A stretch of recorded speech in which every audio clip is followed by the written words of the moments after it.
नमस्कार, मी पंजाब डक. आज आहे 4 जून 2026. आजपासून परत एकदा शेतकऱ्याला अंदाज देणार आहे, कारण की राज्यामध्ये आज 4 जून 5, 6 आणि 7 आणखीन जवळपास 4 दिवस राज्यात वेगवेगळ्या भागात जोरदार पाऊस पडणार आहे, म्हणून हा अंदाज लक्षात घ्यायचा. आज सांगायचं झालं तर कोकणपट्टी म्हणजे रत्नागिरीपासून ते पालघर पर्यंत इकडे काय होणार आहे, कोकणपट्टीकडे जोरदार पाऊस होणार आहे, मुसळधार पाऊस चालू राहणार आहे. तिकडे पाऊस चालू असल्यामुळे महाराष्ट्रामध्ये सरीव सरी येत राहणार आहे, म्हणून हा अंदाज लक्षात घ्यायचा. पुणे जिल्ह्यात देखील आज खूप जोराचा पाऊस पडणार आहे. त्याच्यानंतर अहिल्यानगर देखील खूप राहणार आहे. त्याच्यानंतर सोलापूर जिल्हा आज पावसाला सुरुवात होणार आहे. सांगली जिल्ह्यात आज देखील बऱ्याच भागात पावसाला सुरुवात होणार आहे. त्याच्यानंतर इकडे धाराशिव जिल्ह्यात पाऊस राहील, बीड जिल्ह्यात पाऊस राहील, परभणी जिल्ह्यात पाऊस राहील, त्याच्यानंतर नांदेड जिल्ह्यात पाऊस राहील, त्याच्यानंतर इकडे संभाजीनगर, जळगाव, धुळे, नंदुरबार, त्याच्यानंतर नाशिक सगळीकडे जोरदार पाऊस आज बरसणार आहे, म्हणून हा अंदाज लक्षात घ्यायचा. आणि बुलढाणा, अकोला, अमरावती तिकडे देखील सगळीकडे म्हणजे राज्यात सांगायचं झालं तर आज पूर्व विदर्भ आणि पश्चिम विदर्भ 6-5-11 जिल्ह्यामध्ये म्हणजे पूर्व विदर्भात थोडा आज कमी राहील, पण पश्चिम विदर्भामध्ये मात्र अमरावती, अकोला, बुलढाणा इकडे मात्र चांगला पाऊस पडणार आहे, म्हणून अंदाज लक्षात घ्यायचा. आणि आता सध्या पाऊस चालू देखील असेल, म्हणून हे लक्षात घ्यायचं. पण राज्यात मात्र 4, 5, 6 आणि 7 तारखेपर्यंत जोराचा पाऊस राहणार आहे. 8 तारखेपासून पावसाचा राज्यातला जोर ओसरेल, म्हणून हे देखील लक्षात घ्यायचं. पण हे पाऊस तुम्हाला सांगू तिथं आज पुणे जिल्हा, अहिल्यानगर जिल्हा, नाशिक जिल्हा, मुंबई, त्याच्यानंतर नंदुरबार, धुळे, जळगाव खूप जोराचा पडणार आहे, म्हणून हा अंदाज लक्षात घ्यायचा. म्हणजे आज रात्रीच्याला दुपारनंतर खूप जोराचा पाऊस सुरू होणार आहे, म्हणून हे देखील लक्षात घ्यायचं. आणि ज्या भागात अद्यापही पाऊस पडलेला नाही त्या भागात आज देखील बऱ्याच भागामध्ये पाऊस पडेल आणि त्या शेतकऱ्याची पेरणीसाठी पोषक ठरणार आहे, म्हणून हे देखील सर्व शेतकऱ्यांनी लक्षात घ्यायचं. त्यानंतर कोल्हापूरकडे आज खूप जोराचा पाऊस राहील. त्याच्यानंतर पुण्याकडे देखील जास्त असल्यामुळं म्हणजे कोयना धरणाचा जे कॅचमेंट एरिया त्याच्यामध्ये पाऊस जास्त पडल्यामुळं कोयना धरणाच्या देखील आवक सुरुवात होईल, म्हणून हे लक्षात घ्यायचं. इकडे निळवंडे धरण आता हे 5 दिवस खूप पाऊस, 7 तारखेपर्यंत उत्तर महाराष्ट्राकडे खूप पाऊस आहे, त्याच्यामुळे निळवंडे धरण सुद्धा भरण्याच्या मार्गावर राहील, म्हणून हे लक्षात घ्यायचं. भंडारदरा देखील धरण भरेल, कारण की तिकडे कॅचमेंट एरियामध्ये खूप जोराचा पाऊस या 5 दिवसामध्ये पडणार आहे.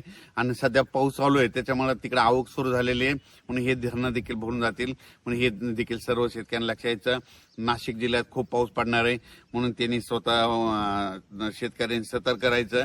म्हणजे नदीकाठचे जे शेतकरी त्यांनी आपण आपले पाळीव प्राणी नदीकाठी बांधू नये, कारण की नदीला पूर येण्याची शक्यता आहे, म्हणून ह्या 4-5 दिवस जरा काळजी घ्यावी. नाशिकला मात्र आता आजपासून जी पावसाचा जोर राहील तर 4, 5, 6, 7 ते दुटोंदे मारुतीचं मंदिर आहे त्या मंदिरात मात्र त्या मारुतीला मात्र पाणी लागेल, म्हणून हे लक्षात घ्यायचं. कारण की आता खूप वरती खूप पाऊस पडणार आहे. आज रात्रीच्याला दुपारनंतर नाशिकच्या वरच्या भागात खूप पाऊस पडणार आहे, त्याच्यामुळे आज नाशिककडे म्हणजे नद्याला चांगला पूर येण्याची शक्यता आहे. म्हणजे आज पाऊस पडल्याच्यानंतर उद्या देखील नाशिककडल्या बऱ्याच नद्या अशा चांगल्या जोरानं वाहतील, म्हणून हे लक्षात घ्यायचं. आणि आपण आपले पाईपलाईन असेल तर तुम्ही तुमची काळजी घ्यायची. तसेच खास करून सोलापूर जिल्ह्याचे मेसेज आलेले आहेत, मित्रांचे फोन आले होते. तर सोलापूर जिल्ह्यात आज देखील पावसाला सुरुवात होणार आहे. म्हणजे इकडे जसा उत्तर महाराष्ट्राकडे पाऊस पडणार तितका जोरात तिकडे पडणार नाही, पण तिकडे ना पिकाला लागल तसा म्हणजे पडणार आहे, पेंडवा म्हणजे वावणी पडणार आहे आणि तिकडे देखील पेरण्या होणार आहे, म्हणून सोलापूर जिल्ह्यात आज चांगला पाऊस सुरू होणार आहे. सांगली जिल्ह्यात देखील आज सुरू होणार आहे, सुरू झाला देखील असेल.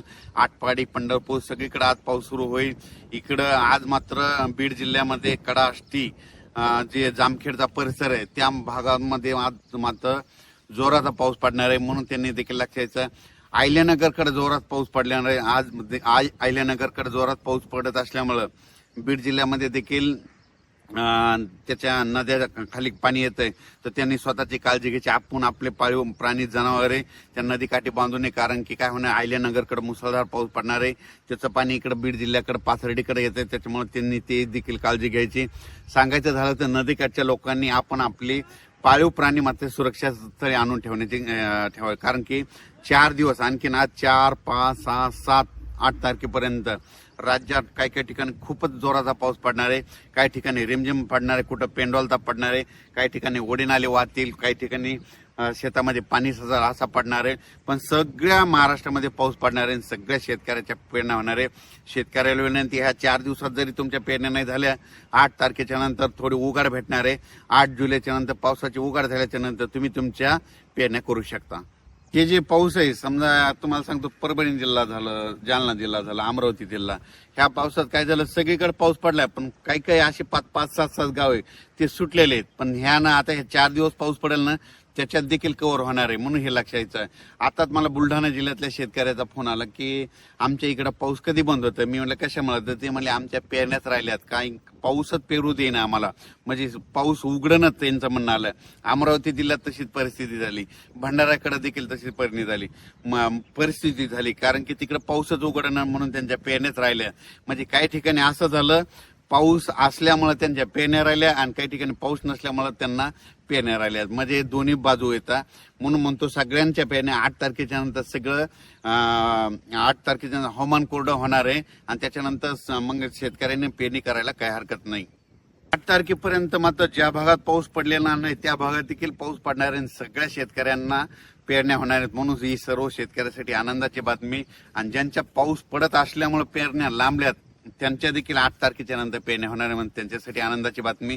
आणि पाहू शकता आपलं 29-30 तारखेचं सोयाबीन आहे कसं निघालेलं आहे, हे संपूर्ण पाहू शकता. धन्यवाद.